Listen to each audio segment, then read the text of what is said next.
On this programme, cases where a person is murdered by someone unknown to them are very rare. Our next appeal is sadly one of the exceptions.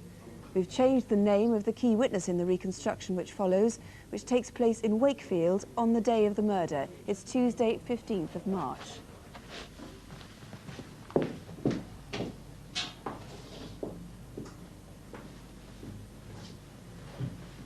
Wendy Speaks had lived here for nearly 11 years.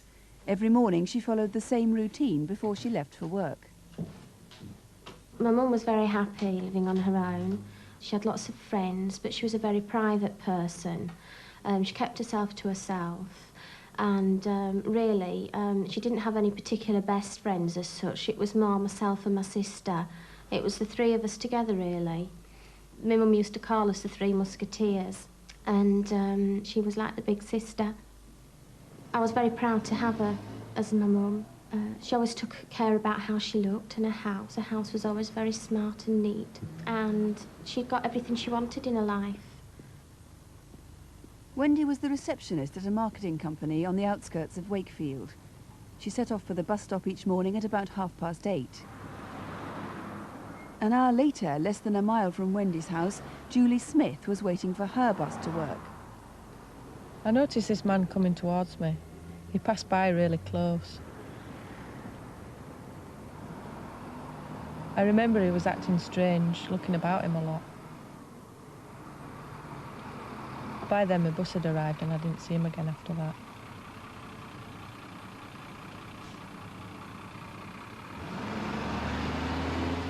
Look, I'm sorry about this, David. It's just that with Tracey living down south and I'm 52 next birthday. Recently, Wendy had decided to leave Wakefield, and at work that afternoon, she handed in her notice. And thanks for all the work you've done for us. Oh, thanks, David. Thank you. It's now 5 o'clock. Julie had finished work and was on her way home.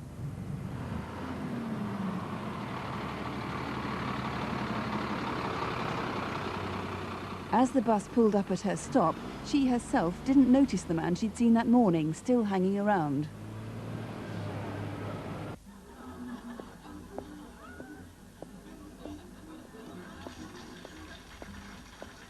I realised that he was watching the young lady what lives next door, and he stood there for a moment.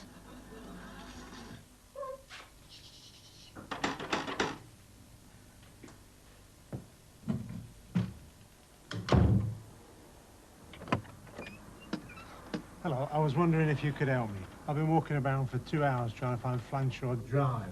Do you have any idea where it is? I'm not quite sure. I think it might be down off Flanshaw Road. He was acting strange, shifting around, and that's when I remembered him from the morning. I realised he was lying about the amount of time he'd been in the area. It made me nervous. I didn't get all that. Could you get me a pen and paper? I'm better off just saying it to you. I remember he looked in his late 30s. He had brown eyes and was sort of medium build. I think he had a local accent. Turn left down by the hotel. By now I was really scared and I didn't know what I was saying. I thought he might push me inside. Could I come in and use your phone? No, definitely not. Anyway, my boyfriend's in the kitchen and he wouldn't like it. Look, I'm really sorry. I can't help you anymore. Okay?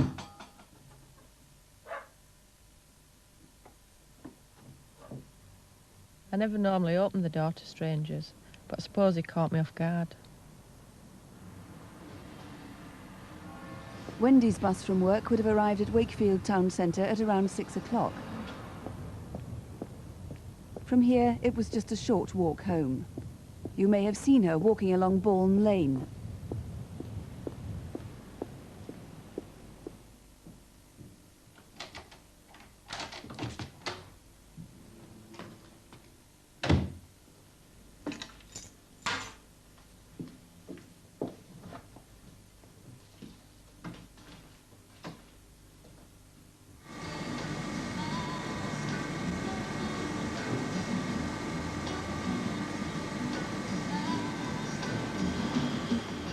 This silk screen printer was nearing the end of his shift.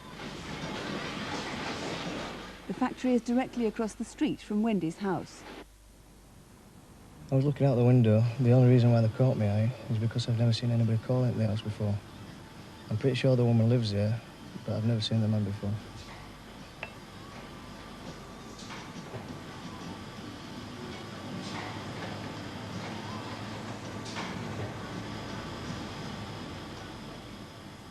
Perhaps the man was going through the same routine. Perhaps he'd asked Wendy for pen and paper. Hey!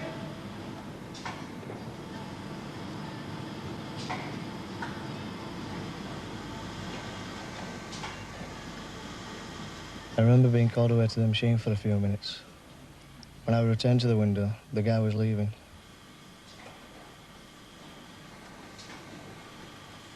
Didn't think much of it at the time.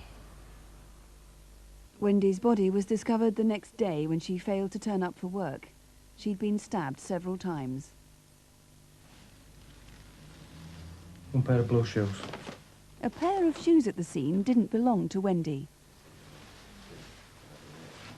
And some of Wendy's own shoes had been disturbed. We've all been affected so deeply, it's more than you ever imagine. Our life is just on hold, really, until the man responsible is caught. Some days we were very angry, and some days we're just numb. And it's just my mum was such a big part of our lives that it's just difficult to see how your life can be normal again. Is this working? I just miss her all the time. She's on my mind all the time. And may the love you share today be always of the best. These moments you will treasure because they mean the most. So let us raise our glasses while I propose a toast to the bride and groom. Bride and groom. Well, that was just last September at Wendy's daughter's wedding. Detective Superintendent Taylor, what was the motive for Wendy's death? I'm quite satisfied that when this man knocked on Wendy's door, his intention was to sexually assault her, which he did, and kill her. And he came prepared and brought certain items with him to do that. One of those items was a pair of shoes. What's the significance of those shoes? Well, the shoes are vitally important to the inquiry, and it is very important that we find the owner of these shoes. They were left outside a charity shop in Wakefield on Saturday, the 12th of March. The assistant at the shop found them in a bag outside, took them in, priced them up, and placed them on the shelf, and does remember a man purchasing them later on in the day. So that was just 3 days before the murder? That's right, yes. Do you know what size these are? No. Could you try them on for me, please? Do you mind? No.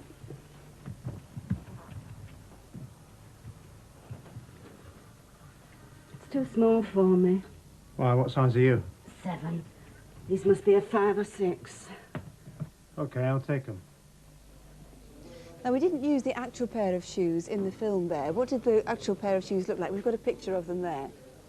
Yes, the actual shoes were last manufactured perhaps 6 years ago and have RP Ellen Oxford Street on the inside.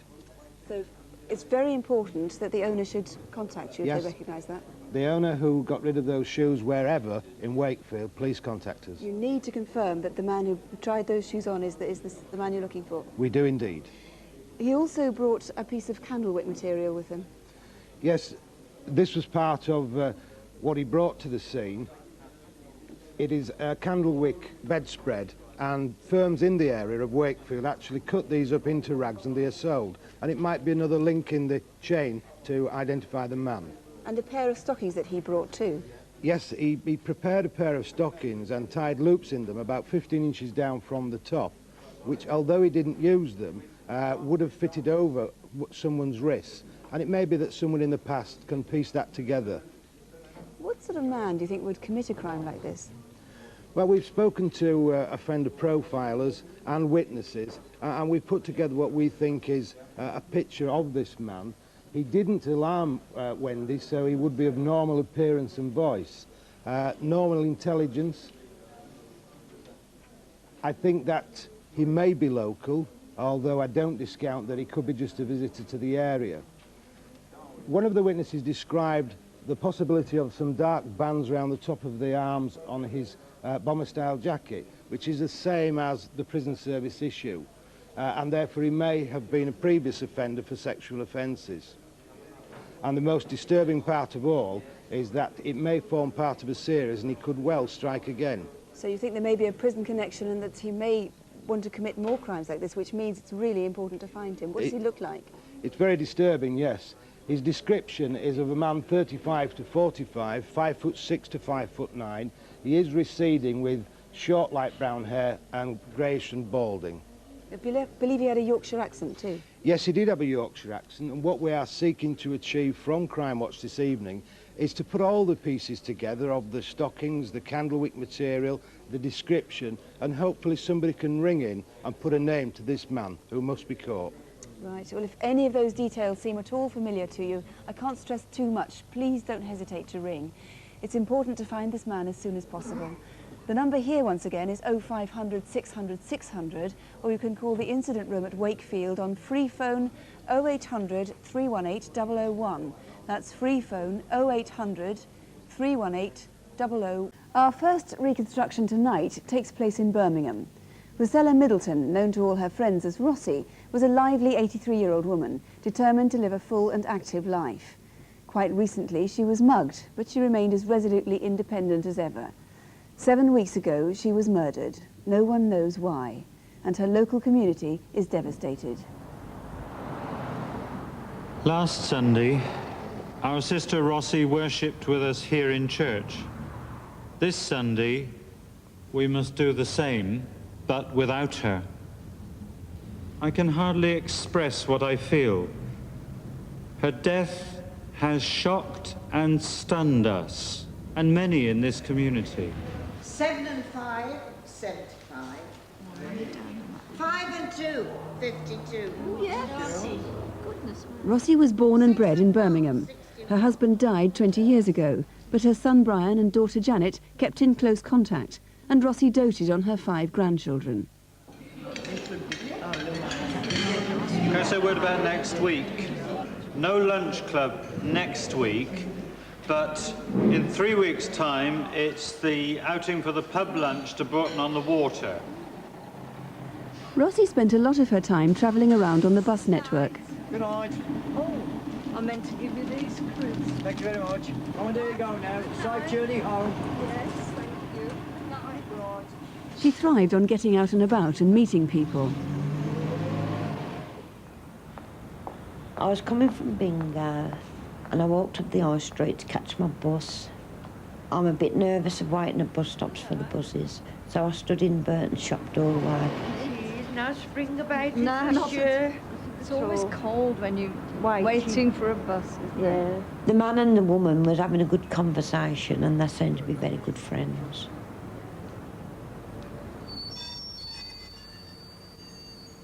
The following day, Joy saw Rossi with the man again. This time she paid for his bus fare.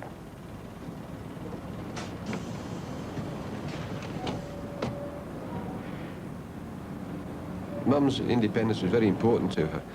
We implored her to be careful as to the time she went out, but it was practically impossible to stop her, you know. She just valued her independence. Mum, where'd you put the sugar? It's in the cupboard on the right. It's Wednesday, April the 20th. That afternoon, Brian Middleton dropped in at his mother's for tea.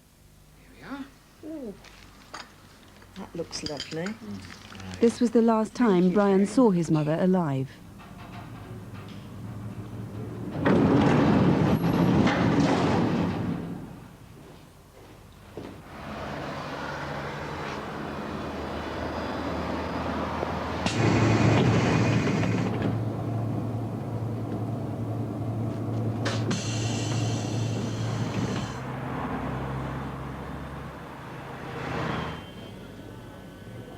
During the course of that evening, Rossi was picked up several times on the city's security camera network.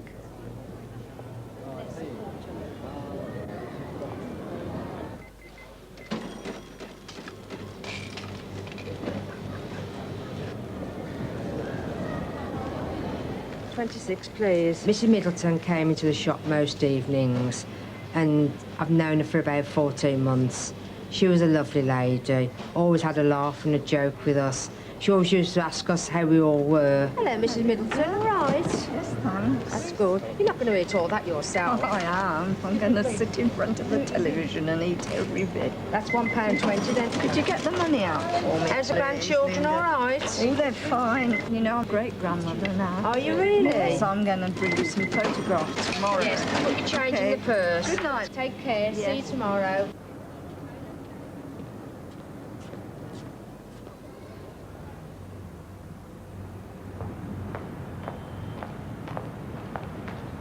Hello. Same time, same place? Yes. I've missed my bus. Have you really? Yeah, and Thomas should be here. I can't understand it. I understood Thomas was the man who was with her the 2 previous evenings. I wonder if you'd mind waiting with me. Sure, no problem.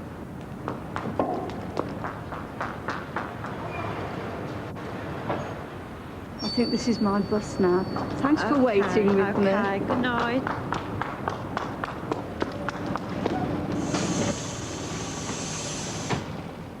This woman, Kathy, often caught the same bus as Rossi, and they'd sit together and chat.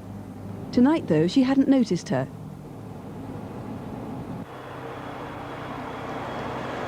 It wasn't until afterwards, as she stood up to get off the bus at Birchfield Tower, and she spoke to the driver, that I realised it was Rossi. Kathy had sometimes seen a man in his 50s meeting Rossi off the bus, but tonight there was no one there, and Rossi walked off alone. Her flat was just a few steps away. Rossi's body was found there the following morning. We can't help feeling anger at the way Rossi died. She was so regularly here with us. We can hardly believe that it's true, that we shan't see her again in her usual place. Mr. Ross, why would anyone want to kill Rossi? Well, we don't know. We don't know the motive of the murder. It could be theft and burglary, or it could be a sexual attack. We know that she was sexually assaulted. It may be that her attacker followed her into her flat, or it may be that she allowed somebody in the flat who she knew. So nothing was missing from her flat, but somebody did leave a scarf behind. Yes, we found this scarf in the flat. That does not belong to Rossi. I'm anxious to hear from anyone who knows anybody who's lost a scarf like this. Or somebody might remember that somebody hasn't got it anymore. That's right. Let's have a look at the man she referred to as Thomas. Rossi was seen talking to a middle-aged man on several occasions. Yes. Are you happy that all those sightings are of the same man? Yes, I'm sure it's the same man. I'm sure that the man is local to Birmingham, perhaps to Perrybar or Birchfield in particular. What does he look like? He's 56 to 60 years of age. He's below average height. He's broad and he's got a bit of a beer belly.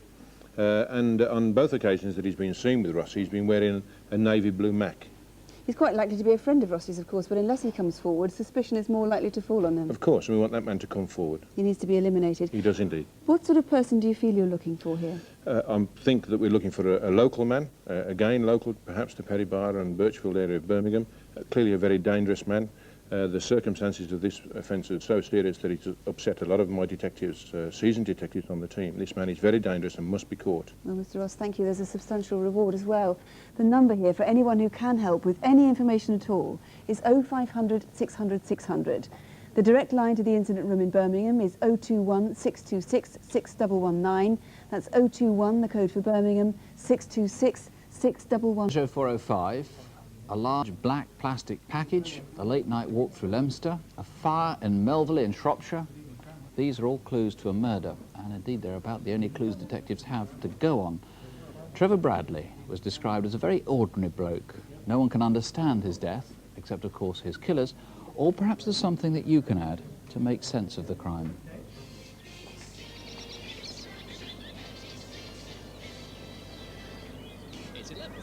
All right, how's it going, mate? All right, Jake. Yeah, not bad. It's on you?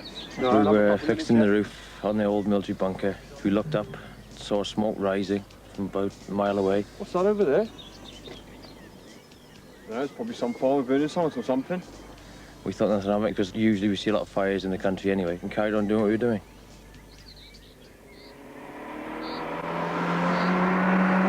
We heard the revving of an engine.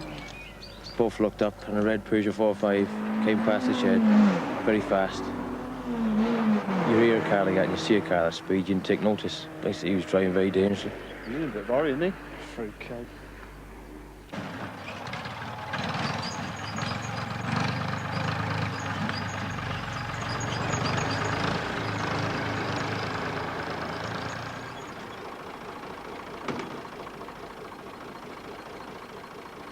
I walked up to it just thinking it was joyriders and saw it was still alight slightly and still smouldering.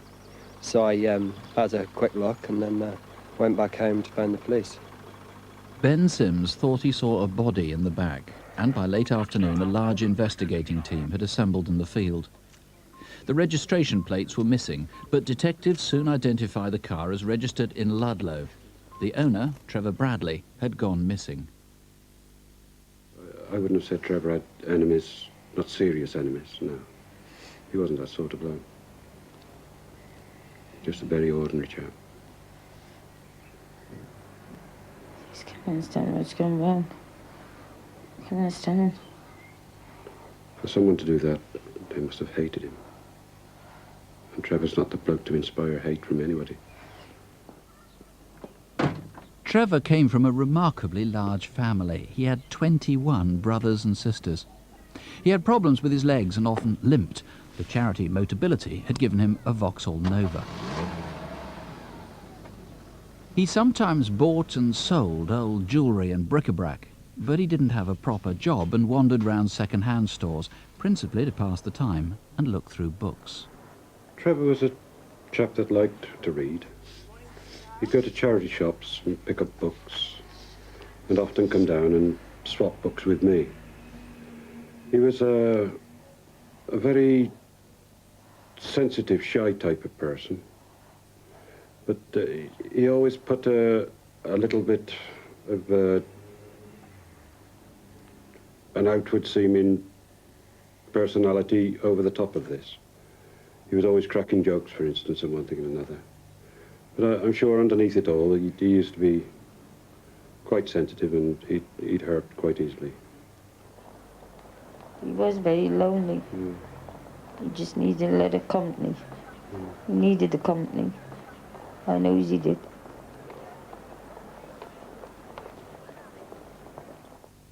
The one in the army was tall.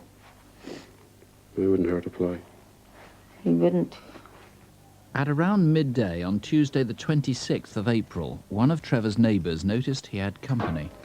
I was putting some rubbish in my dustbin, and I looked up and I saw Trevor going up the pathway with a big package. And just by the gate there was a woman with a child. She had red hair, about 50, 60. If that was you, please call us straight away. You might, unknown to you, hold the key to Trevor's disappearance later on that day.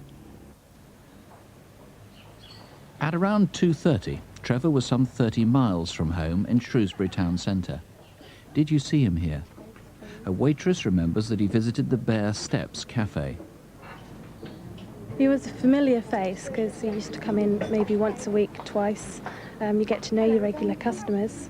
Have we got some beef left? Yes, we have. Would you like that in a sandwich? Please, and a cup of coffee. He didn't seem bothered about anything on that day, not any particularly different from any other day, really. He only stayed maybe 10, 15 minutes, and he paid and left, but I didn't see which way he went. He almost certainly walked straight to the Parade, a local shopping precinct.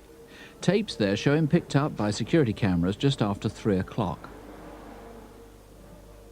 Did you see him in the Parade, or recall him in the streets nearby? At 5:15, he was back near the Bare Steps. Since his death, it's been established that Trevor was bisexual. Did you meet him at the lavatories in Butcher Row? It's 10 to 7, so it's time now to play a few games of cash bingo. You can start popping those 20. Trevor was a bingo fan, and by early evening he was in Leominster, not far from his home. Did you see him in the Top 10 club, or did he stay outside? 63, 25, 25. If so, was he waiting here to meet someone? Two people who'd been at the bingo are the last known to have noticed Trevor as they left at 10 p.m. and drove down Broad Street. I thought he might want a lift, that he might have broken down. So we slowed the car down and he waved to us, acknowledged he'd seen us, and we thought he was all right. What happened in the next 12 hours remains a mystery. Now, Evans, since we finished doing that reconstruction, you've got a couple more witnesses, in fact, which place him a little further up Bridge Street, or just off Bridge Street. Yes, just after 10 p.m. on Tuesday, the 26th of April, we've got two witnesses who put Trevor standing outside the public toilets just off Bridge Street. We'd be interested to know if anyone met him there, or in fact anyone who saw him after that time particularly in his white Vauxhall Nova in the Melville area of Shropshire where his body was discovered. Now, I take it we can assume that you will treat with the utmost discretion anybody who does come forward if they met him at the lavatories and had some sort of sexual liaison with him. They wouldn't want that made known in public. Even if that person is gay, I would urge them to come forward, and any information they provide us with will be treated in the strictest confidence. Now, you've no idea really on motive on this. It could be a gay liaison that went wrong, seems improbable. It could be sort of gay bashing. I know you've had one caller already, a month after the murder, the death, who said that this was some sort of deal he'd done that had gone wrong. Now, tell me about that call, because it's quite interesting. Yes, exactly 1 month after Trevor's death, an anonymous call was received at the incident room from a person who actually named persons who were involved in causing Trevor's death. Unfortunately, we've been unable to act on that information. We need more information, and I would urge that caller to call us again. What, for specific questions that you've got to put, or just general ones? I feel he has more information he can provide, and I'm sure he'll have the answers. And will want to give them? I would hope so. OK, now, just let's make it clear, there was a very strong appeal implicit in that film about that red car we saw at the beginning, the Peugeot 405. You don't know that that was connected with the death, of course. No, but we need to trace the occupants of that vehicle to eliminate them from the inquiry. That was the morning of Wednesday, the 27th of April. That's right, and that very same morning we've got sightings of a dark blue Ford Sierra in the Melville area. That vehicle contained 3 males described as being of a rough appearance, and we also need to eliminate them from the investigation. OK, if you can help in any way, please do call. 0500 600 600. It's a free call number, 0500 600 600. You can ask to speak to a BBC researcher if you prefer. But if you know something, suspect something, or saw something, do please call. Incidentally, there's a substantial reward, £5,000. The incident room at Shrewsbury Police Station is also waiting for your call, 0743 232 888. That's 074. They can identify with victims before they feel strongly that they want to help. Yet, of course, paradoxically, it's crime against lonely and vulnerable people that often leaves the fewest clues and rely most on public help. Our next case is one of them. On Thursday, the 3rd of March, a woman's body was seen beside a country road near Lutterworth in Leicestershire.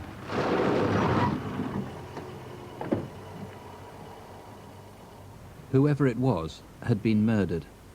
She'd been left in the field in the early hours of the morning. But for several days, that's about all that anyone could establish. OK, folks, well, it's over a week now since the body of our victim was found, and frankly, we're no nearer knowing who she is. Despite some good local media attention, we've had no calls or suggestions even who she might be. This may indicate she comes from out of area. The problem we're having with getting any national coverage, as you're aware, is the preoccupation with the Gloucestershire incident in the Nationals. To that end, we've decided to take an advert in the Sun newspaper to reach a wide audience. We're hoping that people will respond to the advert with suggestions as to her identity, and it may also lead to some national TV coverage. Her physique could provide a clue. 5 feet 1 and 13 stone. A size 22 dress, but 2.5 shoe.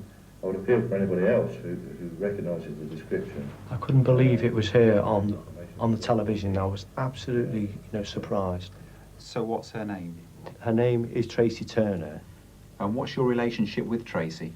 My relationship with Tracey is a landlord and tenant relationship, but initially we were lovers at first. Well, I had a relationship with her, shall we say. Tracey Turner was 30. From childhood, she'd suffered severe hearing problems. She overcame them with a deaf aid, which looked rather like a Walkman. She drifted into prostitution, first in Sheffield, then London, and 3 years ago she moved to Stafford. Dear Mum, how are you? I just thought I'd drop a line to check how you are. I'm thinking of getting my hair cut. She was quite a generous girl. She didn't bear any grudges. She used to bring little gifts and write nice letters. And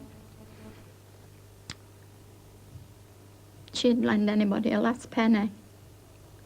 I just wished I'd have been there to hold her And tell her I love her. Can you tell me, when was the last time that you saw Tracey? The last time I saw Tracey Turner was on the 2nd at 2 o'clock, just before I was on my way back to London. Hi. Can I have some of that? Yeah. Cup or mug? Oh, mug. Need waking up. Weather looks great out there. Makes a change. I think I'll go to the Building Society. Tracey would always go to the Abbey National Building Society to draw out some money, which she would use to pay a minicab to take her to Junction 13 on the M6. Do you know we've now got Tracey in Stafford Town Centre on the 2nd? Yeah? Yeah, she visited the Abbey National in the town centre about 5 to 3. All she knew was taking £5 out of a £6 account. And then she's seeing later about 3:30 in the Tesco's in the town centre as well. We had quite a good picture of Tracey now. We decided to try and talk to other working prostitutes who use the motorways or motorway service areas, and in particular try and get any to come forward that knew Tracey. I met Tracey on Knutsford service station when I was going to Carlisle about 5 years ago. So what actually took place on the motorway services? Well, we used to go in the toilets and change from our jeans into our working clothes and do our makeups, standing around talking. Never discussed the customers, and we used to go our own separate ways. What sort of person would you say Tracey was?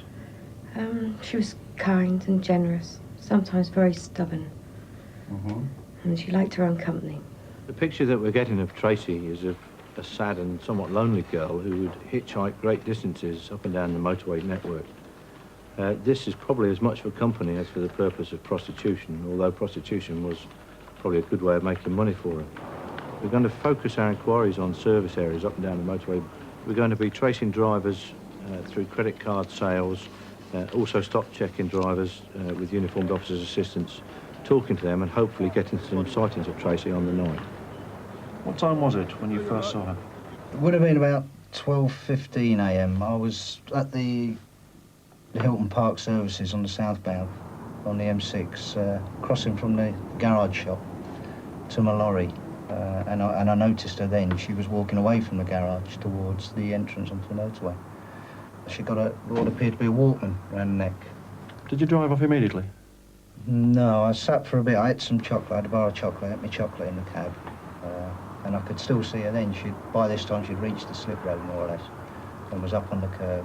As I was watching, she was, appeared to be trying to get a lift.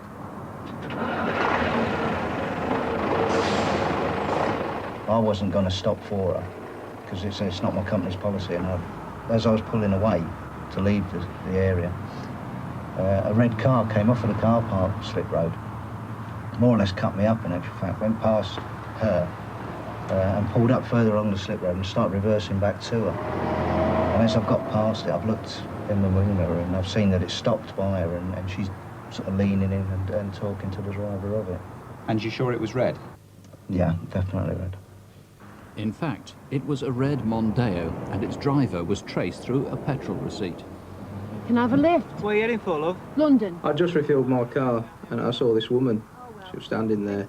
I think I've seen her before because I do use the services quite a lot. Well, after I left the girl, I travelled back up the slip road, back onto the motorway. So who did pick Tracey up that night?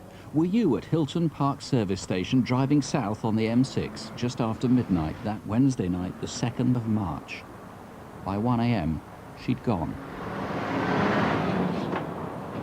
Dave Cox, when Tracey was found, her clothes had been removed, and of course this jacket was part of that, not been recovered.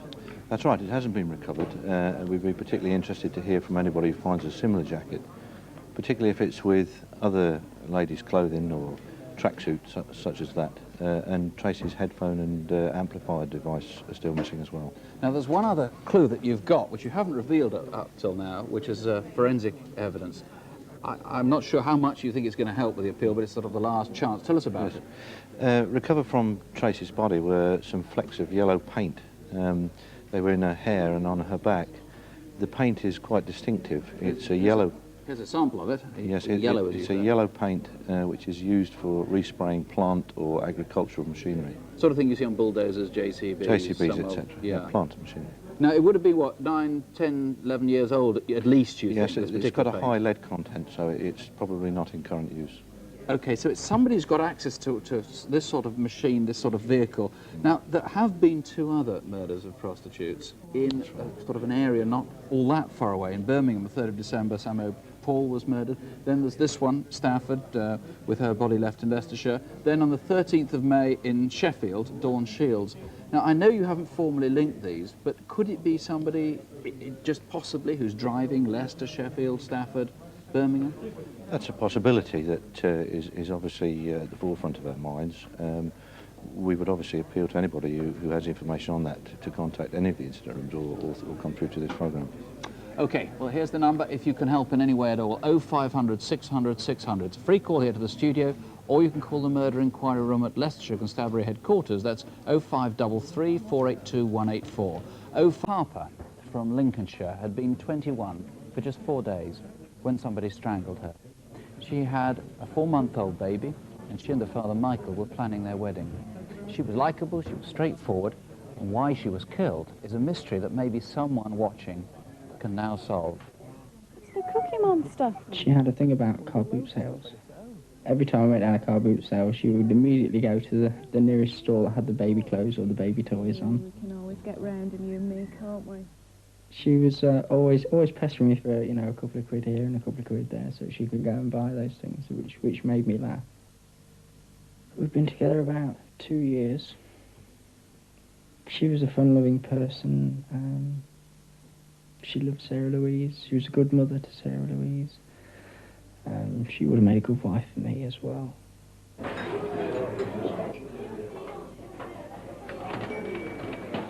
Can you get some ice? Yeah, sure. Is it alright if I have a fag while I'm down there? Yeah, no problem. Sharon worked 3 nights a week at the Market Cross pub in Grantham. Not so bad, are you? There's not a job that she wouldn't do. You know, it's very hard to find people like that. She was one of the best. One of the best. And I miss her. Tonight, police hope to eliminate a man seen by a friend of Sharon's a month before she died. I was on my way to Woolworths when I saw Sharon at the rear of Morrison's in the passageway. She was stood with a man. They were talking quite intensely. I walked past them and carried on towards Woolworths. I came out 10 to 15 minutes later and walked over to the short wall by the passageway to have a cigarette. As I sat down, I saw that Sharon was still talking to the man. She seemed to move away from the man towards me, and he followed her. I did think Sharon looked relieved to see me. Who's that? Doesn't matter. She didn't want to tell me. Don't do that. So being nosy, I strained to watch him walk away. If this was you, please call. Friday, July the 1st. Sharon was working at the pub and her boyfriend Michael worked nights, so Sharon's friend Emma used to babysit. We'd known each other for about 6 years, and we just hit it off straight away. She's got a great personality. You alright? Okay. I've just put him down. She came around about 6:30, 7:15, like what she did every Friday. If you need them, and I'll give you the key just in case you need anything else. Okay. So I'll see you at the usual time. Yeah, I'll see you later. Bye-bye, darling. Just stayed for a couple of minutes. See you later. And then she went off to work.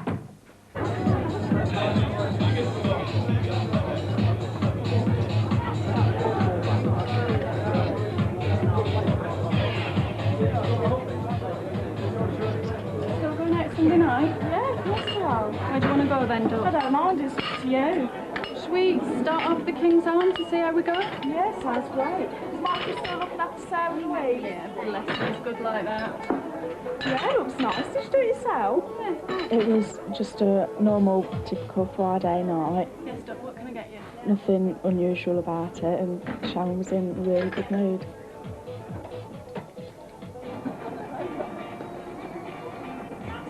Thanks a lot for coming along, ladies and gentlemen. Finish your drinks now, please, and start to make your way out the door. Thanks a lot. After the last people have gone, we always have a drink at the end of the night. I'm off me. Okay, see you later. Take care. One of the last people to leave was Sharon. Nothing out of the ordinary with her. She said cheerio when I see her go by the windows. It was the last time I saw her. Got to the pipes in the morning as well. Sharon often walked home. Did you see her when she left the pub shortly after midnight? You okay? By now, Emma and her boyfriend Simon were expecting Sharon back to pick up the baby. No, you're all right for a bit longer. Meanwhile, on Harloxton Road, not far from the pub, according to an anonymous caller, Sharon was arguing with someone outside Archway's garage. Are you all right? Yeah, I'm fine, thanks. Were you that driver? Please phone us now. You're a crucial witness. The caller described the man as being in his mid-30s and with long, dark hair. A6, you want the Isaac Newton? Next, a taxi driver noticed Sharon. She'd now gone back towards the pub and to a public phone. I was travelling along Wharf Road towards the roundabout when I saw Sharon arguing with a gentleman outside the phone box. It seemed at the time that the gentleman was pulling Sharon away from the phone box if Sharon wanted to get into it. I noticed that the gentleman was wearing a white short-sleeved T-shirt and jeans, and he had shoulder-length hair.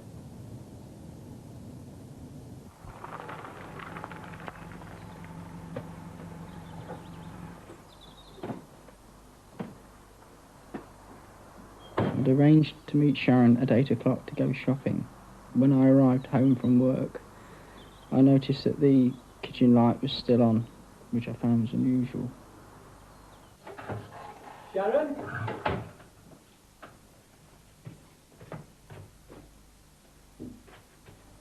Sharon?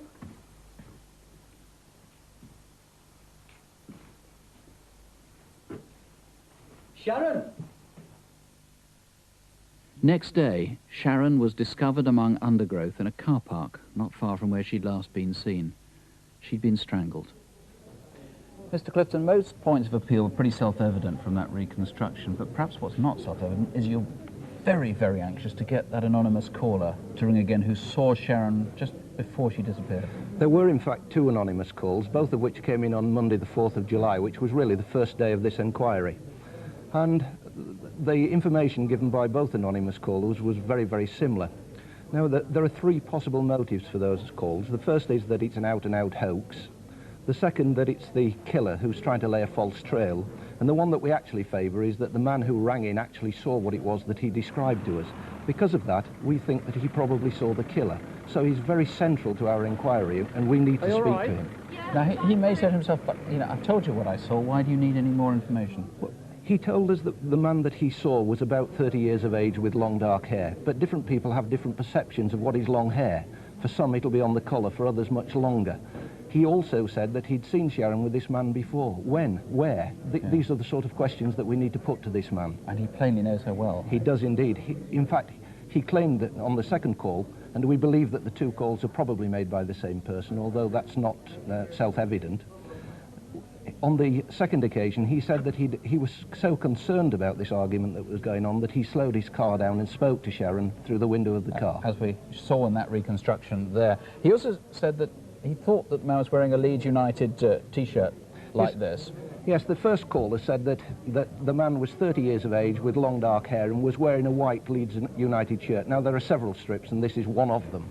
OK. Now, the man in Grantham city centre that we saw a month earlier, roughly a month earlier, sometime in June, this is somebody who looks similar to the description, I know, but this is really someone you want to eliminate from the inquiry. Yes, indeed. There's no evidence at all to indicate that this man is anything at all to do with the murder.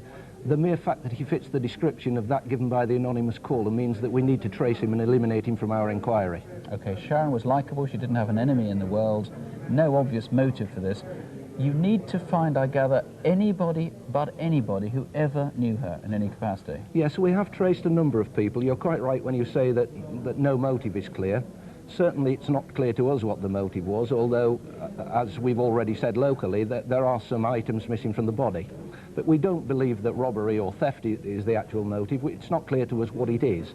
We need to build up quite a comprehensive picture of Sharon's lifestyle. We're in the throes of doing that with a number of people, but anybody that can add new information, we'd be delighted to hear from.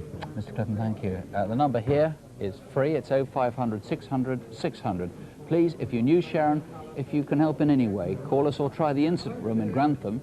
That's 0476 62501. 0476, the code for Grantham, 662 later in the programme.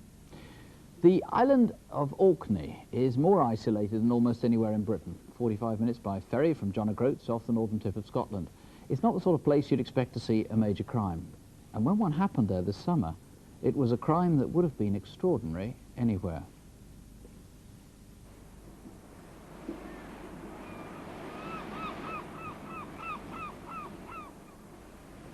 Would you like to sit down?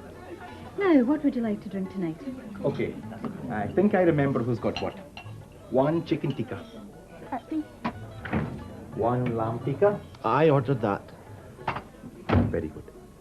And who's the chicken chat? Oh, that's mine, thanks. Hello.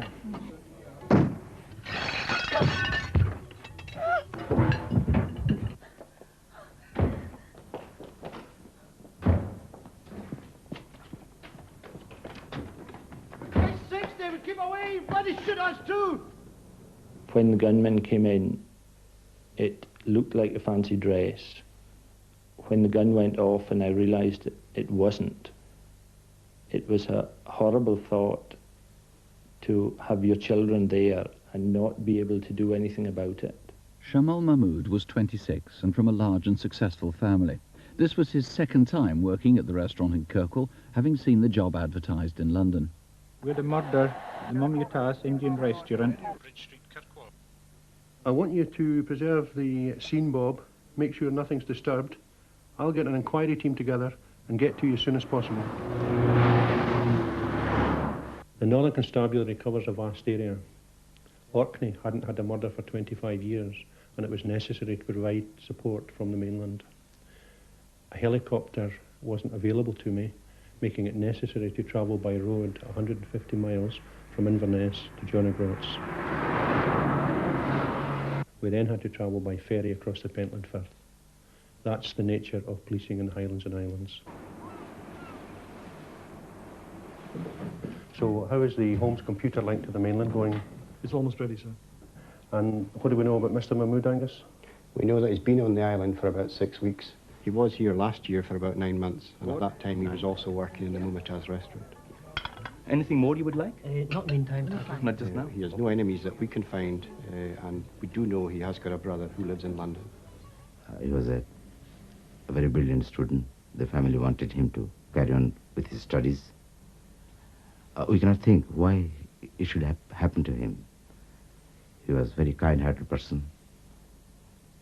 The sad thing is that he got killed at a time when he was about to go home and get married to his girlfriend. We require teams to carry out inquiries at our airport and ferry terminals, to conduct house-to-house investigations in Kirkwall, and to re-interview all of our main witnesses. Right, Marianne, what I want you to do for me is just if you could go over the events that happened in the restaurant, just in your own words. I was showing 2 customers to the table, and I was just about to go back up to the bar for the menus when the door opened behind me, and I turned round to see who it was. And a man with a mask on came in. At first I thought it was a joke, but then I saw the gun in his hand as he went past me. He went up to the table where Shamal was serving the customers, and I heard a shot. I thought he was in to shoot everyone. And I heard the door open behind me, and he came out and went down the other lane. And the last I saw him was going down the narrow lane at the back of the restaurant. We were driving down Junction Road at about 7:15, and as we turned into the car park, I saw a guy out of the window on my left. He had on dark clothes and had mossy brown hair. As you're aware, the man that went into the restaurant was wearing a hooded sweat top, and he had a distinctive stoop.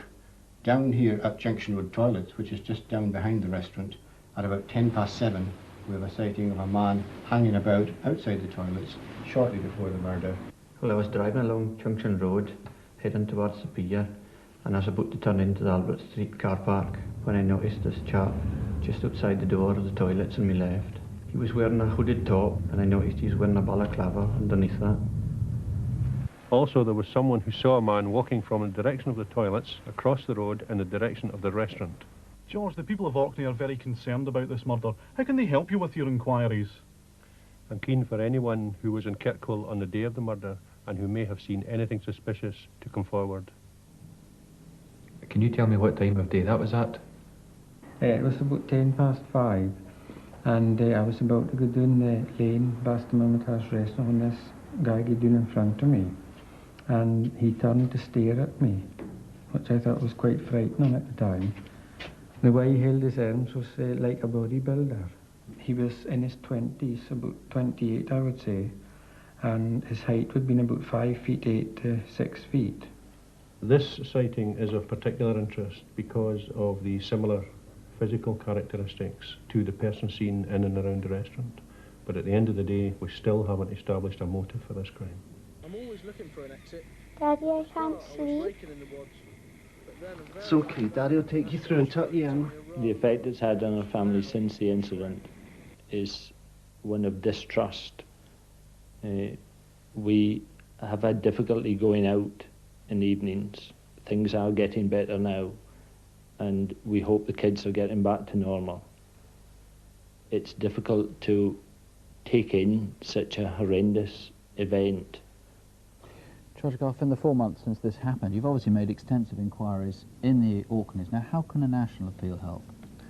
Well, we hope to reach the people of Orkney with a visual reconstruction through Crimewatch, which may help to jog their memories.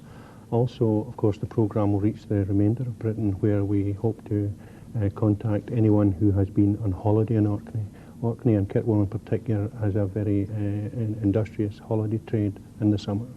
Now, I know you haven't got a motive, but there was a possibility of motive in as much as the day before the murder there was a sighting of an argument going on at the restaurant, at the door of the restaurant. Yeah, that's correct. About 8:30 the night before the murder, witnesses described to us that two people were arguing with the now deceased Mahmood outside the restaurant in the doorway of the restaurant.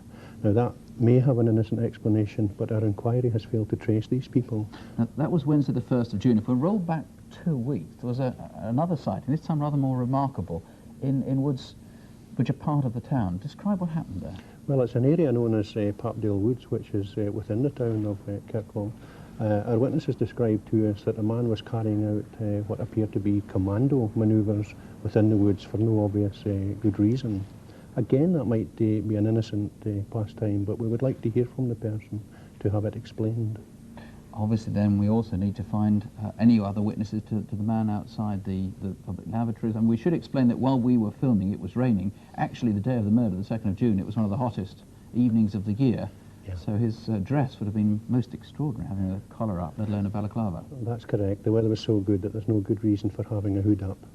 And the bodybuilder in the alleyway, now there's really nothing much to connect him with the crime. You really want to eliminate this man. Again, as we've seen from the reconstruction, this man is of great interest to us, and unfortunately our inquiries to date have failed to trace him, and he hasn't come forward. If he recognises himself from the programme and is prepared to come forward with an explanation, that will be very helpful. OK. Well, if you live in Kirkwall or if you were in Orkney at the time, please call if there's any way in which you can help. The number is 0500 600 600. That's a free call number in the studio, 0500 600 600. Or you can ring the Orkney Incident Room. That's on 0856 872 076. 0856, which is the code for Kirkwall, 872. Tonight, an appeal that has now become a matter of real urgency. 9-year-old Daniel Handley from Beckton in East London went missing sometime late in the afternoon of Sunday the 2nd of October, just over a month ago. His mother was expecting him home by 6. He didn't turn up. Several people saw Danny during the course of that afternoon, most of whom have taken part in our reconstruction. Did you get any new computer games? Yeah, I got Street Fighter and Haunted House. Oh, wicked. I'll come round tomorrow then. All right. I've got to go home now because my mum wants me back. OK then, I'll see you tomorrow then. Bye. Please, can I help you? Yes, my son's gone missing. Can I have your name and telephone number, please? Yes, my name is Maxine Handley. I'm calling from a call box. I've been looking around, but I can't find him anywhere. He was supposed to be home by 6 o'clock, and I'm getting really worried. How would you describe Daniel? He's 9, almost 10. This is the most recent photograph of him. He's about 4'2", with short blonde hair and a bit of a ponytail at the back. He's really friendly. He'd help anyone. We know that he lived at home with his mother, Maxine, and her new boyfriend, Alex. Obviously, we can't discount the possibility that Daniel's been abducted, that he's been taken away from the street against his will. There have been a number of sightings on the 2nd of October and a number of statements taken. And what I'm hoping is that there is something contained within those statements, within those sightings, somewhere that there will be a clue that would help us in the discovery of Daniel's whereabouts.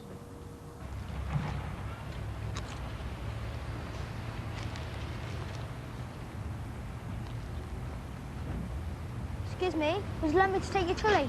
Oh, right, OK, thanks. Whereabouts is your car? It's just over there. Do you want me to take the trolley back? You want the £1 deposit? That's right. Daniel was a chatty, confident child, and he would literally talk to anybody. I thought you were only doing night shifts. I do, but I'm on earlies this week. Daniel was riding a very, very distinctive bike at the time he disappeared. As you can see, it doesn't have a saddle. The frame of the bike was silver, and it had black tyres with white walls. It was, in fact, a mock-up BMX bike. Mom! Mom! Mom! Oh, don't shout. I'm not on the other side of the street. Found these letters. How'd you get these? They were sticking out of their box of our old house. Oh, clever little sod. Can I go out again? OK. We'll be back by 6. OK? OK. That was the last time I see Danny, was that afternoon. He was happy. He come in. And he went back out to play. But he's friendly, loving, and he gets on with everybody. He hasn't got an enemy in the world. How often did Daniel come round?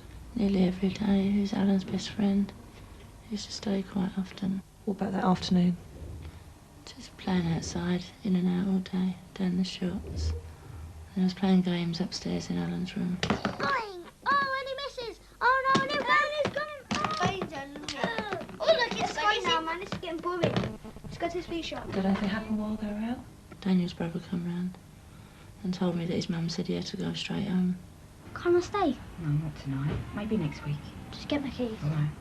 What have you been up to then? I just went down the sweet shop. What'd you get? Just a couple of sweets.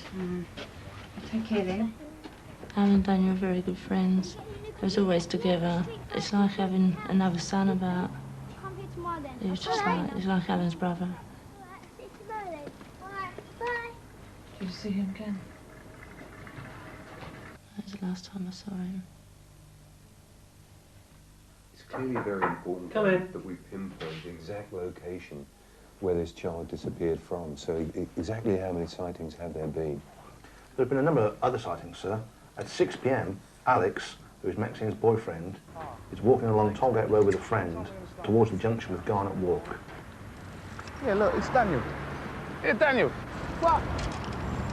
You've got to get home, your mum's expecting you. I know. What are you doing there, mate? I'm trying to fix my bike. Every time I put my chain on, it keeps coming back off. There are children that say they saw Daniel playing at 6:30 p.m. on the evening here in Sorrel Gardens. It was about 7 o'clock and I come out of my house in winter green clothes. I was walking towards Yarra Crescent and all of a sudden some boy on his bike just went zooming past. What did he look like? I think it's about 8 or 9 and he had a red top on. Then I walked towards Yarra Crescent and there was this bike just sitting on the floor, laying there. What you got there, Nish? I found it on the corner. You take it back where you got it from because somebody might come for that. Alright. Did you take it back immediately? No, I waited for a little while and then I took it back.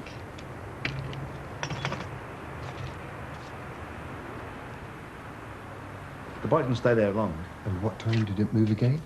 As far as we know, at about 9 o'clock, 2 men moved it and eventually handed it in to police, following the appeals on the TV. The search for Daniel has involved hundreds of officers who have trawled every area of open land in Beckton where he lived. The police say they've now... Daniel's disappearance has really affected Alan in quite a bad way.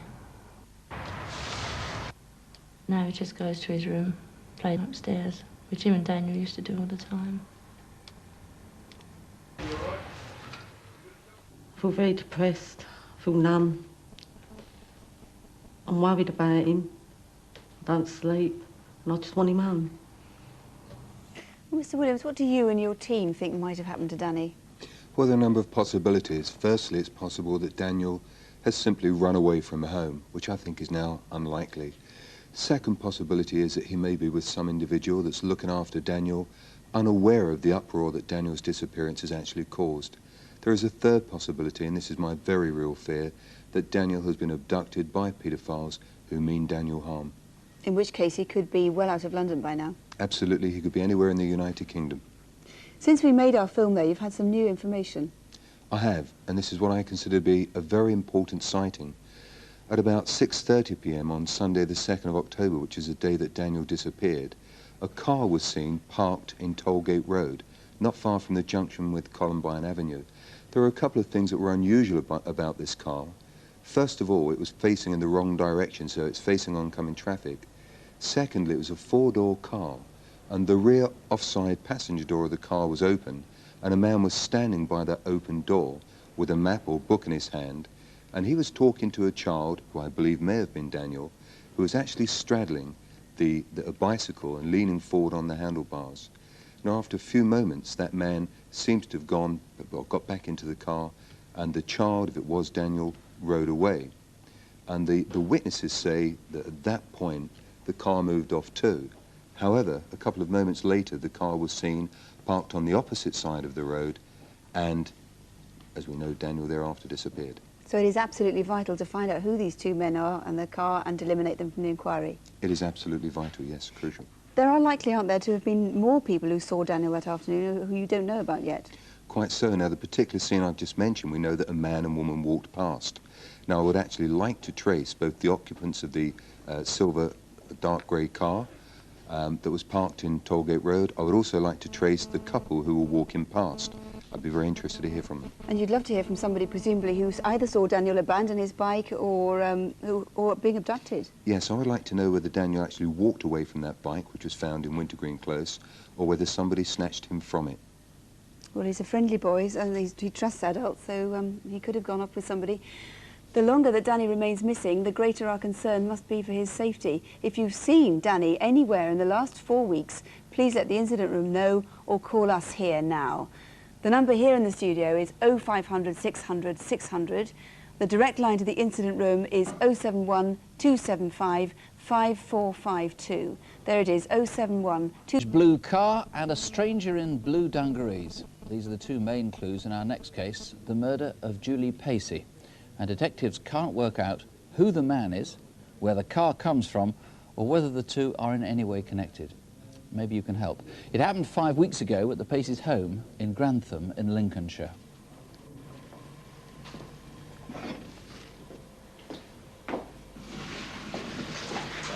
How's it going? Everything's almost ready. Okay, well, the table's set. Anything else? If you could put the bread out. Helen, tea's ready. Okay, coming. Matthew, tea's on the table. Be in a minute.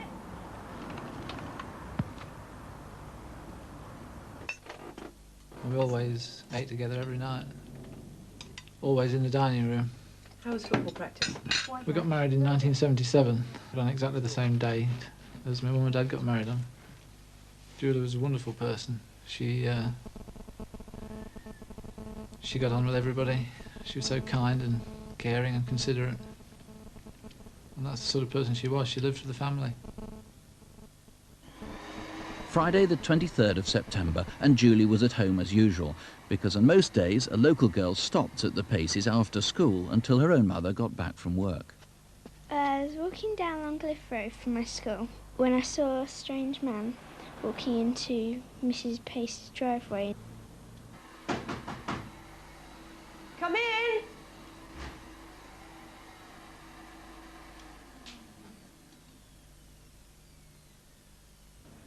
When I turned into the drive, I saw the man coming back. He was wearing blue dungarees and workman's boots, which were brown. He looked as if he was around 35. He was a fairly chubby man with a big round face, and he was all pink. Do you want a drink? Yes, please, Miss Pacey. Yeah, then a man just came into the house. There was a knock at the door and I thought it was you, so I said, come in. Julie later told her family how the man had asked for directions to Eskdale Road. Was that workman you? If so, for obvious reasons, please call and eliminate this line of inquiry. Yeah, I'm PA.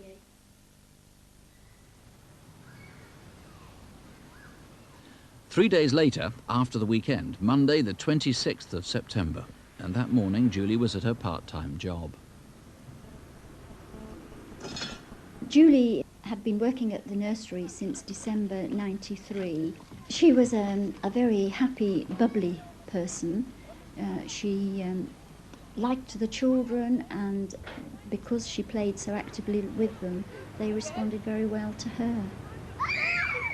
That particular day I remember very vividly seeing Julie playing with a group of children. They were all very happy and they were playing, chasing bubbles in the garden.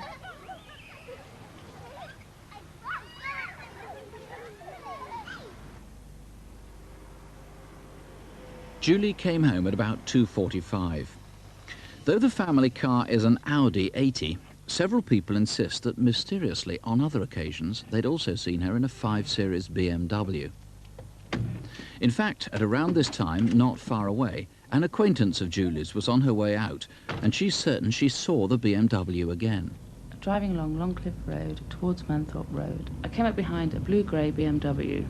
It was indicating to turn into Julie's driveway. I presumed it was Julie driving, as I'd seen her in a BMW before. As it turned into her driveway, I had to slow right down. As I glanced up the driveway, I saw her Audi parked there.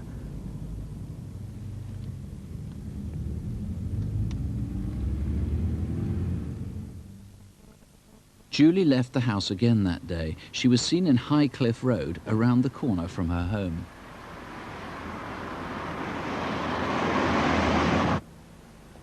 I was just about to get into a taxi, having been visiting a friend on Highcliffe Road.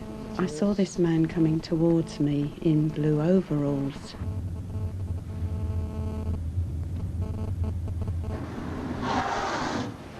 The car stopped for a moment and then carried down towards the junction of Longcliffe Road and indicated left.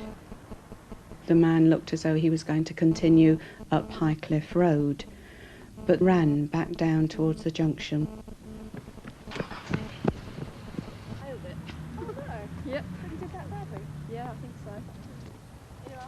An hour later, Julie's daughter Helen was on her way home from school.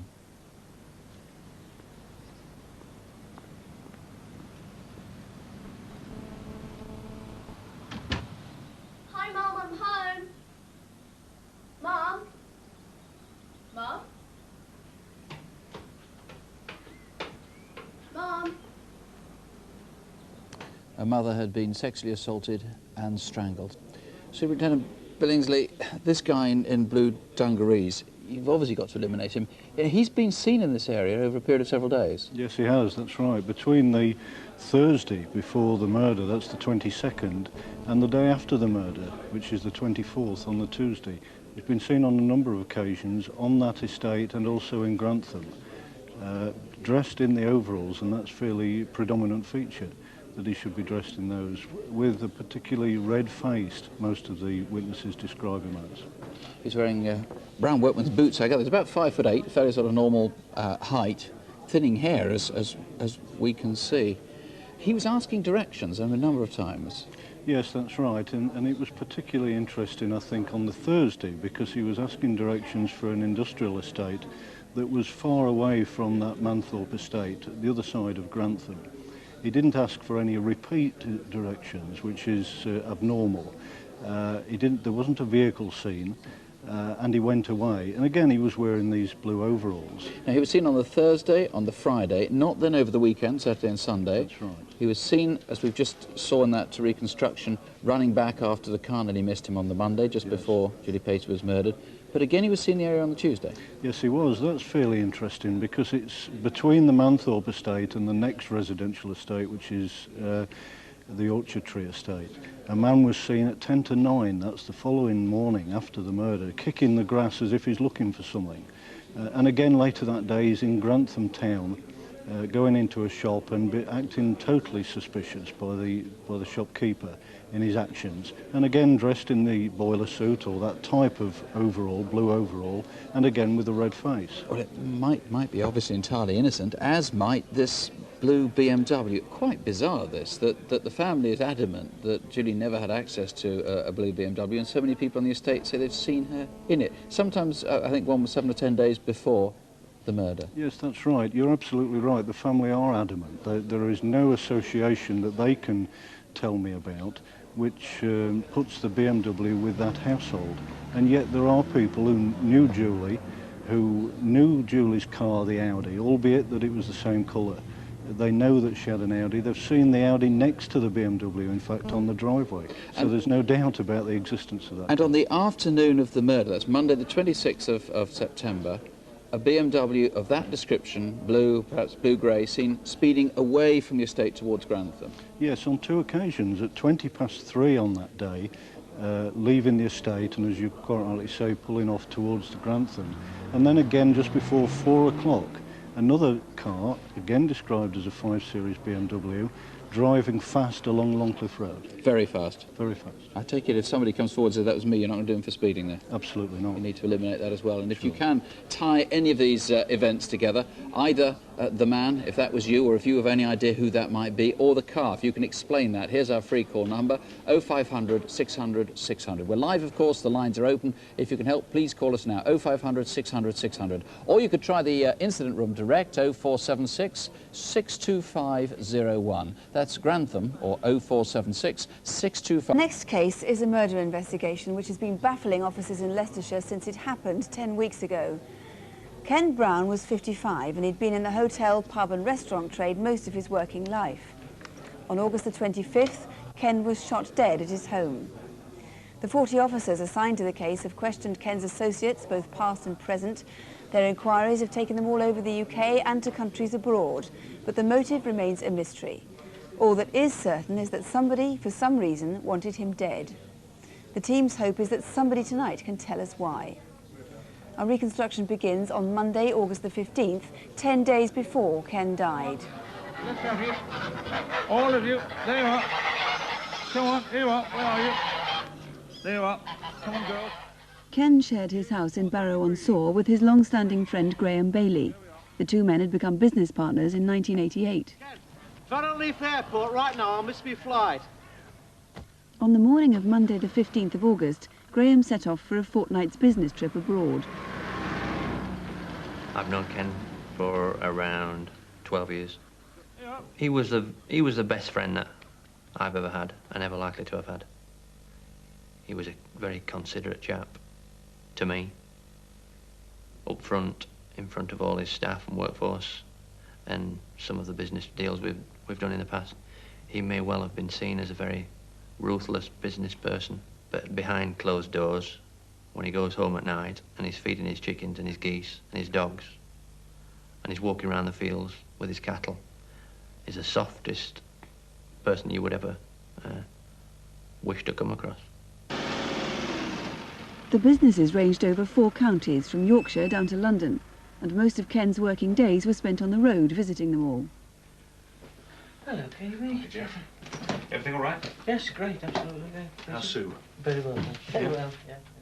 He was a very generous man, to the point that one of our members of staff unfortunately had a fall and she had to go off work for a while. He sent her flowers. He was always asking about her all the time. He made a point that when she came back to work, that he went and seen her, went in the kitchens to see her, made sure she was all right and that sort of thing. He always thought of his staff all the time, all the staff. Hello, Andrew. How are you? Hello, Mr. Brown. You all right? Not bad, thanks. Here. Everything's going well? Yes, very well. Yeah. What are the bookings like tonight? Tonight, Thursday night, very good actually. There's over 100 in. On Tuesday, the 23rd of August, Eleanor Jenkins had been shopping. As she drove home around midday, her route took her along Walton Lane, where Ken and Graham lived. A light-coloured Mercedes just came from out of nowhere, really, behind. And, well, I didn't even realise it was there till it was halfway past me. And that Mercedes was to be seen twice more over the next 2 days. Ken rarely went out in the evenings. His regular routine was to feed his babies, as he called his animals, at about 8 o'clock, and then an hour later he'd go back and lock them safely in the barn for the night. At around 10 o'clock the following evening, Wednesday the 24th of August, these two women, driving close to Walton Lane, saw a white Mercedes waiting to pull out of a farm track. It was a white L-Reg Mercedes, the new L registration Mercedes, 4-door saloon. Well, my friend, she said, he's flashing his lights, does he want us to stop? And I said, well, I'm not stopping along a lonely road like this. If he wants us to stop, he'll wait until we get into the village and then we'll see if he's still flashing his lights. I would imagine as he overtook us and went on up the road, the speed was between 70 and 80 mile an hour.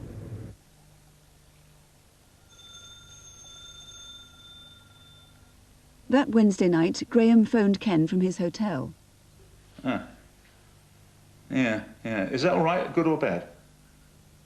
I would ring Ken most evenings, and we would speak for maybe up to an hour about the general business. Well, no, I don't agree, quite frankly. 10 miles away, some 6 hours later. It's now the early hours of Thursday, the 25th of August. Terry Branston was patrolling at Murphy's Lake at Thurmston on the lookout for poachers. Morning, lads. Broom angling water bailey. Yeah. Can you tell me what you're doing here, please?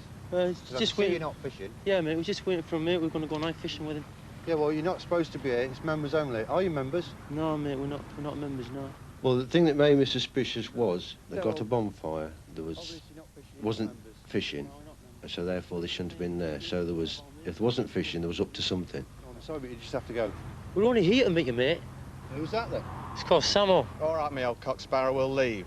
Before we do that, do you know the area? Oh, born and bred here. Yeah? Well, I want to know if there's any night fishing up here at Barrow-on-Soar. I think it's called Proctor's Pleasure Park. Barrow Deeps, that is. Yeah. Just there. Terry noticed that an area on the map was ringed in blue biro, a stretch of land close to where Ken lived. He tried to get a look at the Astra's registration number.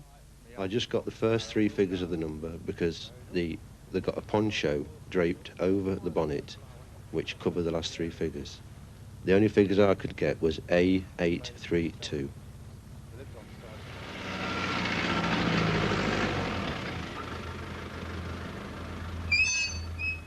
Later that Thursday, Ken arrived home after his day's work at around 5 o'clock. Sandy, Goldie. 3 hours later, shortly after 8 o'clock in the evening, Eleanor Jenkins saw the white Mercedes again. He just come flying out of the giveaway without looking in either direction. And I very nearly hit him. I know it was the same car. I think it's the size of the car, the way it was driven, as I was in quite a rush. At around the same time, Ken was on the phone to Graham's mother. Oh, well. I have to come and put the babies to bed. And don't forget, I'll be around at 9 o'clock in the morning. Okay. Bye. If Ken followed his normal habit that night, he'd have gone out to settle the animals at around 9 o'clock.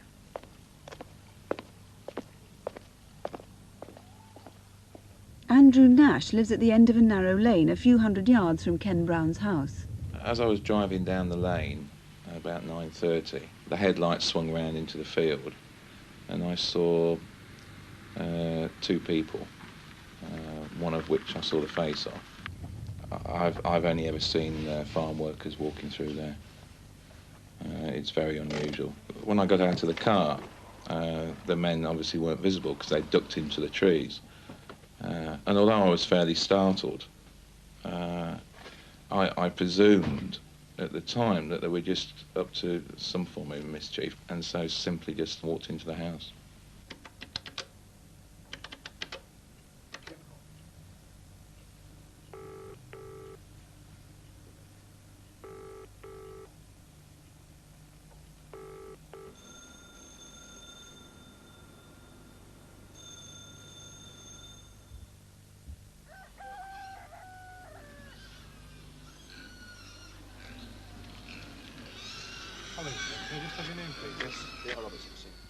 The next morning, Ken's body was found in the barn. He'd been shot in the chest at point-blank range. Well, Detective Superintendent Cox, you have one really important forensic clue, don't you? Yes, the type of ammunition used in the murder was very unusual. It was a modified shotgun cartridge where the cartridge had been opened and the lead pellets had been melted down to form a single slug about the size of a ball bearing and then repacked using components from an Ely LG cartridge. Now that may mean something to people who are in the shooting fraternity. Ely LG cartridges are very rare. In fact, only about 1,000 a year are manufactured for use in the UK. Right, so anybody who knows somebody who uses Ely LG ammunition, you need to hear about them so you can eliminate them from the inquiry. Well, certainly anybody who knows anybody who modifies ammunition using those parts, yes. Right. You also need to eliminate the owners or the drivers of that light-coloured Mercedes, which was seen several times in the days before Ken's death. Yes, it was seen 3 times, perhaps the most significant being the night before at 10 o'clock when it emerges from a lane which goes to the rear of Ken's premises and would have overlooked the premises. And then the 2 men at Murphy's Lake early on the morning of the day Ken died. Yes, these are two men. One is described as having a London accent. He's about 6 foot tall, with close-cropped ginger hair, a very stocky build. The second man with the northeastern accent is somewhat smaller, wears a black baseball cap with a Nike motif on it. They certainly have some very good quality army equipment, according to the water bailiff. Are they possibly the same men, do you think, who were seen lurking in the trees that evening? Well, I'd be very interested to know that. The 2 men seen in Burton Bandles Lane are about 800 yards from Ken's house as across the fields. And they have no real reason to be there. If they were just poaching, I would appeal for them to come forward so that we can eliminate them from the inquiry. And finally, you're very interested in the fact that somebody saw a Land Cruiser type of vehicle parked outside Ken's house at around the time he died. Well, we think it's around the time he died. Ken didn't make a phone call at about 10 o'clock that we would have expected him to make. He was a man of regular habits, and he would have run Graham Bailey at 10 o'clock, which he didn't do. A lady going home at 10 o'clock saw a 4-wheel drive type vehicle parked outside the house, and that may be an absolutely vital sighting. So if anybody recognises that, please do call. But if you can shed any light at all on this case tonight, please don't hesitate to ring. We're here until midnight on 0500 600 600, and you can ring the incident room direct if you prefer on 0533 484 002. There's a reward in this case. The number 0533 for the incident room, which is the code for Leicester, 484. So police in London have asked us to take up the case of 11-year-old Nayantara Ali. In particular, we'd like to show you some new bits of evidence, 2 important things, the first time that they've been seen. They're both distinctive, and if you can identify them, frankly, you can probably identify the killer. Nayantara left home to walk to school at 8:15 a.m. 4 weeks ago today, Friday, November the 4th. That's the day before bonfire night. She lived in Pevensey Road, here in Forest Gate, East London.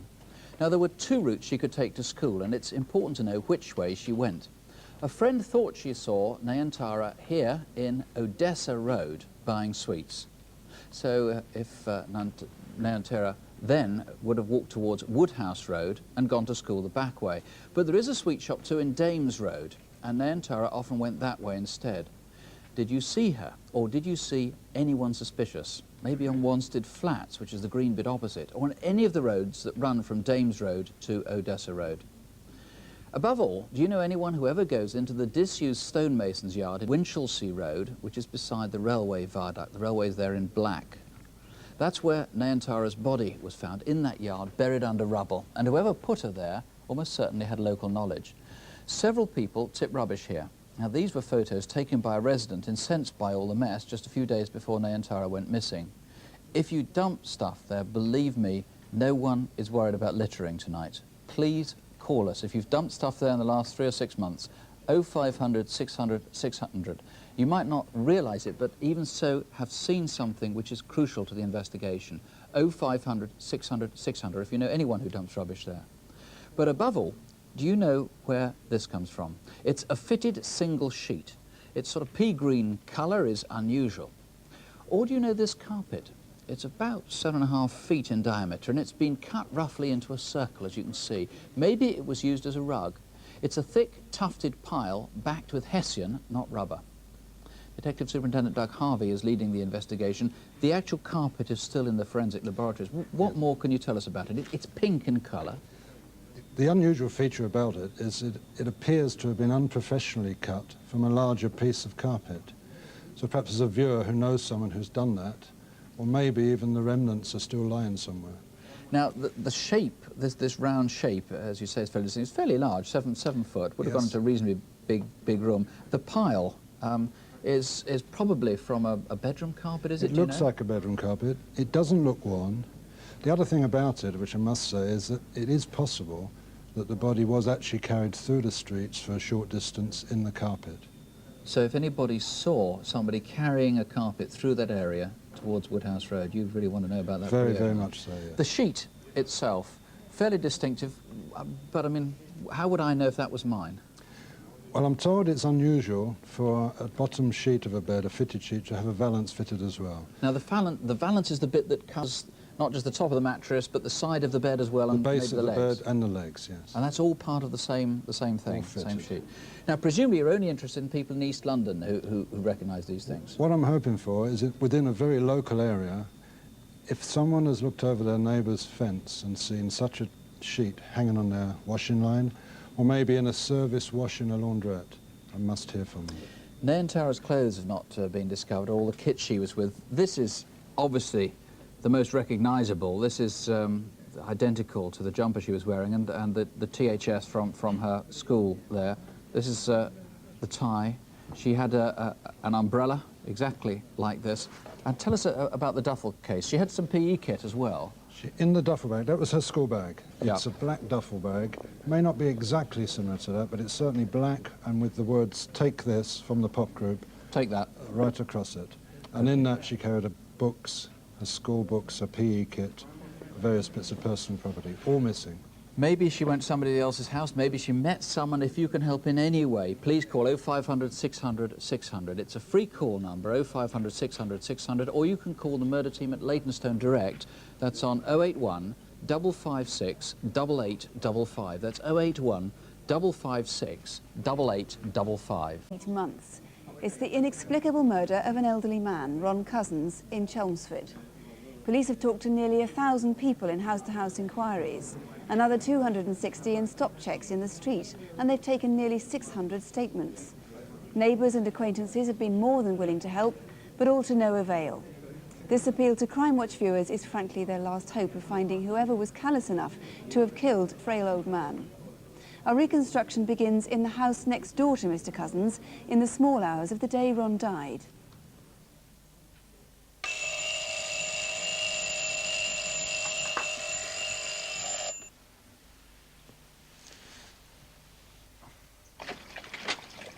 On Saturday, April the 16th, the couple next door to Ron, David and Angela Bailey, left home early in the morning. They were off to France for the weekend. There's a funny noise. Can you hear it? Yeah, it sounds like it's coming from Ron's bathroom. I suppose it's a bit early to wake him up, isn't it? Yeah, look, we're running late anyway. Let's go. Right. Ron was born in this house, 5 Anchor Street. He'd lived all his life here. Closest to him was his widowed sister, Ruby, who lived nearby. He loved people. You couldn't forget him. He was kind. That's the impression you get. He was kind. He'd do anything for anybody. Hello, Ron. How are you, mate? Hello, mate. How are you? Nice to see you again. Nice bit of green there. Yeah, not so bad. The day of Ron's death, Friday, April the 15th, would seem to have started normally enough. Hello, my dear. How are you? I'm fine, thank you. And you? All right. How's hubby? He's fine. Good. going to be busy. Oh, yeah, look what they gave me round at the anchor. That is nice, Brilliant. yes. I'm going to get it framed. Yes. They look nice hanging up in my front. Near enough everybody in the market knew him. The South End of the weekend. He was the sort of man that you would like to have for your grandfather, because he was such a nice old boy. He was lonely, you could tell that, but he was nice, and I just got the, you know, sometimes the feeling just came that you wanted to take him home and look after him. Later, he went to the Christchurch Day Centre, one of several church-run drop-in centres he frequented. He thrived on the company. Anne helps to run the centre. I was always pleased to see him. He used to love coming for his lunch. And he was a kindly, lovely old man. He never grumbled. He's always happy, had a smile for you. If there was somebody there to listen to him, he would always chat. And he was just glad that he was able to be out and about amongst people. Julie works as a secretary at an office in Anchor Street. Won't be a minute, Jo. I'm just going across to the post box, all right? Okay. Late that afternoon, she saw Ron in the street, making his way home.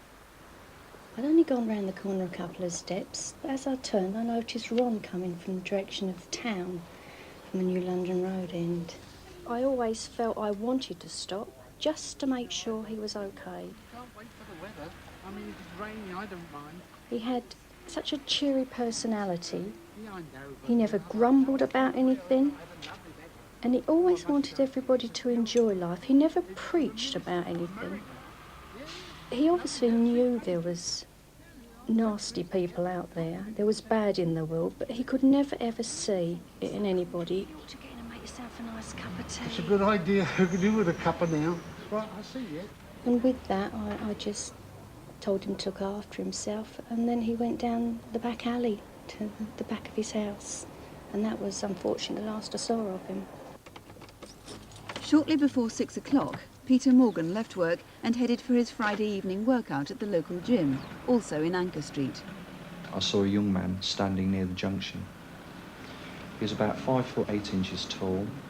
He was slightly built and had long hair. As I looked at him, he turned away, and I thought he looked a bit suspicious.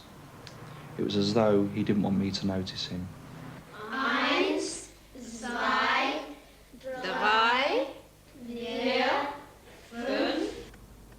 Half an hour later, as Joanna Stevenson took her daughter to a German lesson, she saw a man fitting exactly the same description.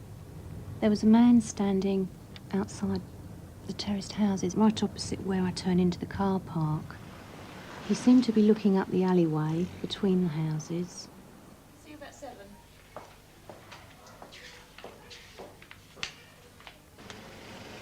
5 minutes later, she remembers the man was still there. He was staring up at number 5 Anchor Street.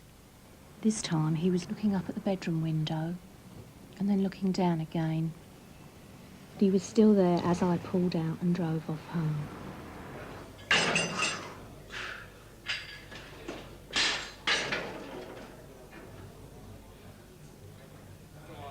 Right, Alan, I'm finished. I'll see you next week.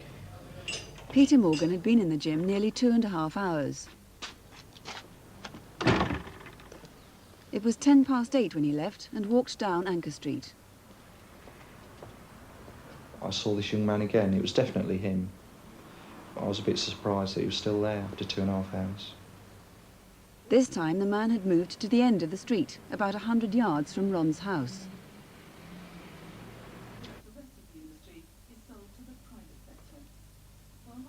No one is known to have seen or spoken to Ron that evening, but usually he'd watch television and read his Bible.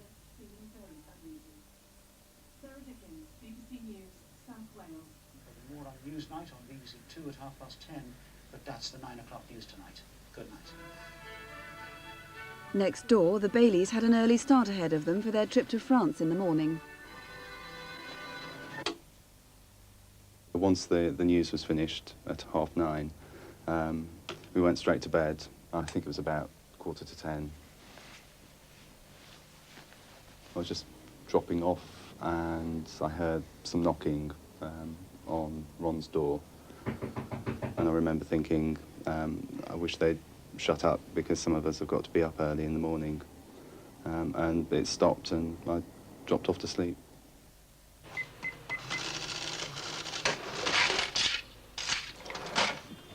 Thank you very much. Bye. Bye.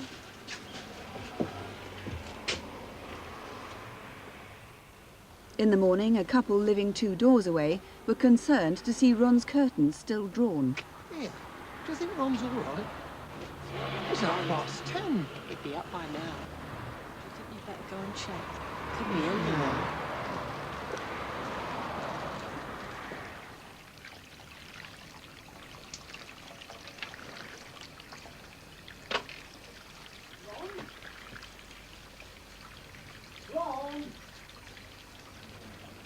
The bath was overflowing and the house had been ransacked.